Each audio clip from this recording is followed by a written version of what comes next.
G is for gorillas on the loose. G is for goat, for goldfish and goose. G is for granny, giggle and glass. G is for gumdrops, grapes and grass. Hooray for G, big and small. The grandest, greatest letter of all.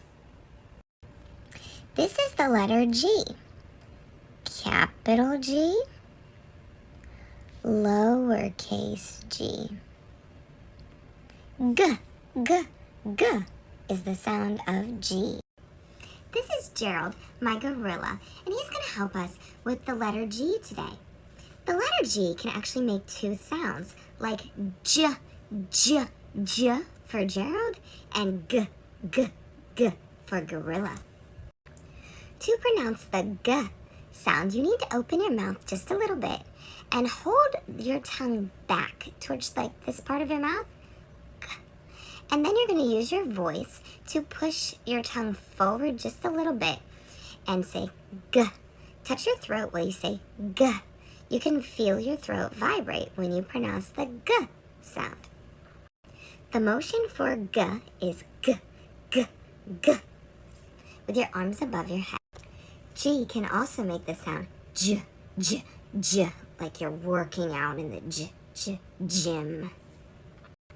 To pronounce the J sound of G, you are going to keep your tongue again about at the back middle top area of your mouth, and then you are going to push your lips out, J, J, as you use your voice, and feel a puff of air in your mouth over your tongue when you say J, J. As we read today, when you hear the G, G, G sound like a gorilla, you're going to put your hands up like this. You won't hear the J, J, J sound of G in this story. Going golfing. Gary had a goat in a gate by the garden. His mom said, "Let's get a gallon of gas and some gum." A girl giggled and said, "Are you good at golf? Let's go golf and see if we can win the gold medal." Number 1, how many G's were in the story? Number 2, where did Gary go? These 3 fingers go down, and these 2 go like this. G. Now that you know how to sign G, let's learn how to write G. To make a capital G, you're going to start at the top and curve down just like the letter C. But you are going to keep going up until about halfway through the letter. Then you can pick up your pencil and start in the middle of your half circle and connect outward. You can also create a G without lifting up your pencil by going up and then going in. So this is how you make a capital G. Let's talk about lowercase g. When writing a lowercase g, you're going to start by making a circle or an O. Then up at the top right-hand corner, you're going to go down like this, very similar to a Q. But at the bottom, you're going to make a loop in. Circle, start at the top, go straight down, and loop at the end, lowercase g. For today's story, we're going to make a prediction. That's going to be our best guess before we read the story. We are reading Gorilla, Be Good by Maria Fleming, illustrated, the pictures by Matt Phillips. Set up today's writing activity to make a prediction. You can make a list of things that the gorilla might do. That would be actions. We can preview the text in just a moment and see if you notice anything in the illustrations that might give you a clue of what actions the gorilla may do. Remember, the title is Gorilla, Be Good. You can also practice our other skills involving character traits, such as noticing as we read the thoughts of the gorilla, how the gorilla feels, as well as the other characters, and what are the characters looking like? What type of characters are they? How do they appear? What do we see? We're going to begin by previewing the text and adding more actions to your list based on what you see in the illustrations. I notice a boy, so he must be one of the characters too, and there's the gorilla. Do you notice any other characters? I see the grandma. I see the boy is saying, "Gorilla, be good." What do you see the gorilla might have done? Do you see anything here you could add to your list of what the gorilla might do? We're previewing this story. It's also called a picture walk. This gets good readers starting to think about what might happen when they read.